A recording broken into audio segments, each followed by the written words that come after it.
I'm Gary Kornegay, business owner, author, and entrepreneur.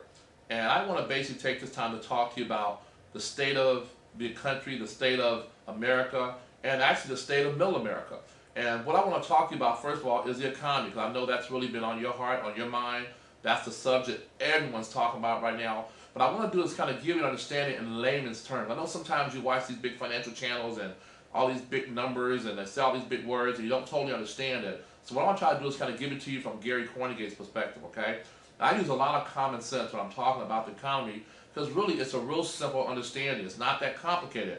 But I believe once you understand something, then you can kind of help us in terms of fixing this economy. So first of all, let's talk about the word recession. When you hear the word recession, you know one thing, and that means that things are supposedly bad financially for the economy, all right? Well, let me give you what constitutes a recession.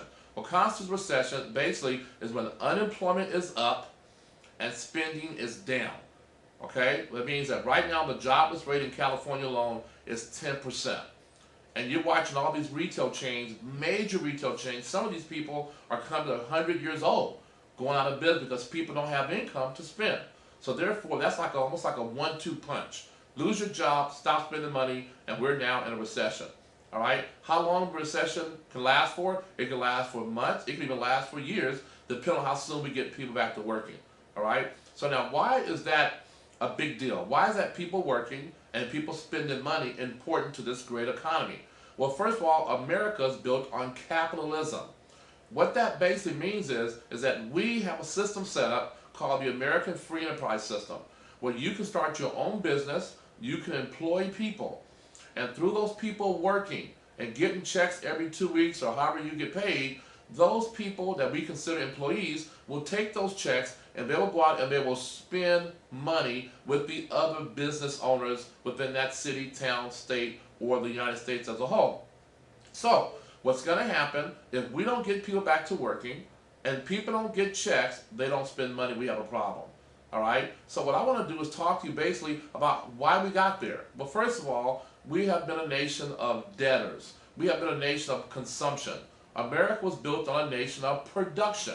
We produced, believe it or not, we produced a lot of good products in the last 100 years. From the telephone, to the light bulb, to cars, to things that make, from the railroads, you name it, we built America as being basically the superpower of the world because all the innovation that benefits everyone in the world, including satellite dishes, all that came from our motherland, our homeland, America, right? And the challenge is that now, in the last 60, 70 years, we have become a nation of consumption. Other countries make products and we buy them, which means that all of our money is now going overseas. It's not recycled within the United States or the four walls of the United States, okay? So now here's how it works. We have our government, and when I say government, you think of maybe the president, you think of people. Don't think of the government as people. The government is just a business, okay? And the definition of a corporation, because the government is a corporation, the definition of a corporation is it's a legal person without a soul. So the government is a corporation. They have to make revenue just like your job has to make revenue. Well, where does the government get their revenue from? Taxes. Taxes on what? Taxes on income. Taxes on property. Taxes on retail sales. They can pretty much tax everything. So what happens is when you're not working, you're not paying taxes because you don't have a check.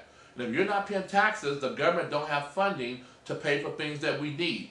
Police department, fire department, having a military to protect our country. I can continue to go on, roads and other things that we need to make this, hospitals, to make this country go. So it's important that we keep people working, therefore the government can tax you. Now, how does that benefit you, right? Because you're going to work, put the 40 hours in a week, and Uncle Sam's going to take out your check to keep this system going. Well, the way it's going to benefit you is you have a choice. You don't have to be the employee. See, the IRS, the Internal Revenue Service, is a collection agency for the government.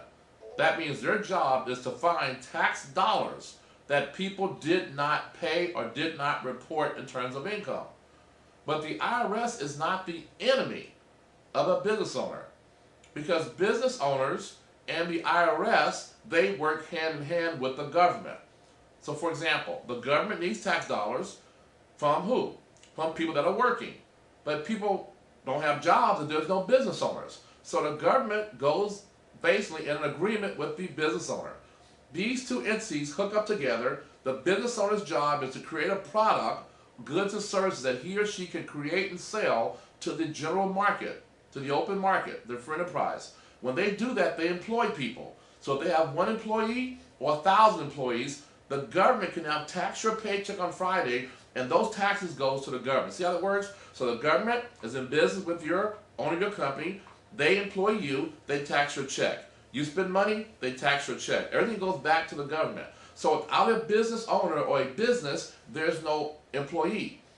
See how that works? So what you want to do is say, well, then I want to become a business owner.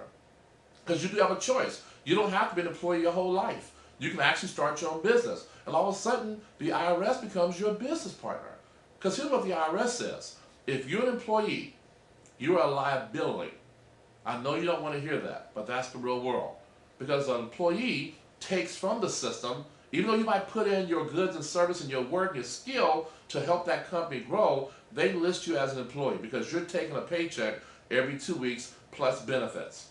So the IRS says, okay, the employee is not my friend. Why? Because they're taking money from who? The business owner. The business owner is my friend. And remember this, okay? If you're a friend of a business owner, right, then you're the enemy of the employee. If you're a friend of the employee, you're an enemy of the business owner. Remember, the IRS can't be friends with both sides. They have to choose a side.